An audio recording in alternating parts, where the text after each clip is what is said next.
স্মৃতি রয়েছে। খালেদা জিয়ার সাথে আমি জেল কেটেছি। আমি খালেদা জিয়ার সাথে জেল কেটেছি। 4 মাস 20 দিন ছিলাম আমি। 12 দিন রিমান্ড কেটেছি। আমাকে অনেক চেষ্টা করেছে, অনেক কথা। আমি এই যে আমার এই খালেদা 28 তারিখে আমার এই হাত শেষ। আমার এবং আমার আমি কি বলবো, রাতের কয়টা পর্যন্ত, রাতের 2টা 2:30 পর্যন্ত সে গুলশান অফিসে ছিল। আমরা ওইখানে পাহারা দিতাম। কি সুন্দর উনি সিঁড়ি দিয়ে নেমে নেমে আসছে। কিন্তু কিভাবে জেল পরিত্যক্ত একটা জেলে নিয়ে ওনাকে একাই উনি আসামি ছিল। উনি একাই আসামি ছিল। ওনাকে নিয়ে ওনাকে একা আসামি বানাইছে। ওখানে কেউ ছিল না নজিমুদ্দিন রোডে।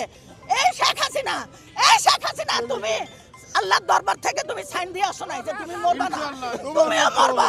তোমার মৃত্যু হবে আরো কঠিন, তোমার মৃত্যু হবে কঠিন মৃত্যু, তোমার কঠিন মৃত্যু হবে। আজকে আমি জানি না ভারপ্রাপ্ত চেয়ারম্যানের কলিজার ভিতরে কেমন লাগতেছে।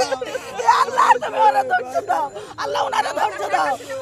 ডাক্তার ইউনূসের কাছে একটাই আমাদের বিচার, অতি তাড়াতাড়ি দ্রুত যেন এই স্বৈরাচার শেখ হাসিনাকে এনে আমাদের 18 কোটি সন্তানের সামনে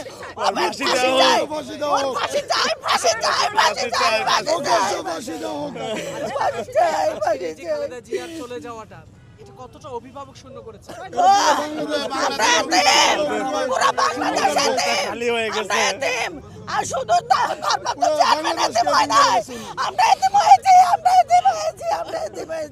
আমরা মাহারা হয়েছে, আমাদের মা চলে গেছে, আমরা মাহারা হয়েছে, আমরা এতিম।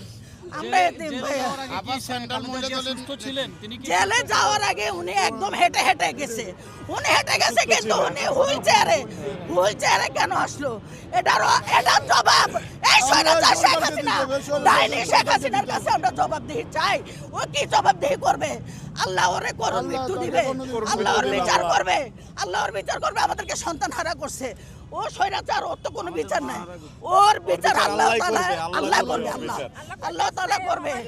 আমাদের মাকে বিষক্রিয়া দেওয়া হয়েছে, আমাদের মাকে বিষক্রিয়া দিয়ে ওনার সব নষ্ট করে দিয়েছে। আমরা তখনই বলছি এই শেখ হাসিনা আমাদের মাকে বাঁচতে দিবে না।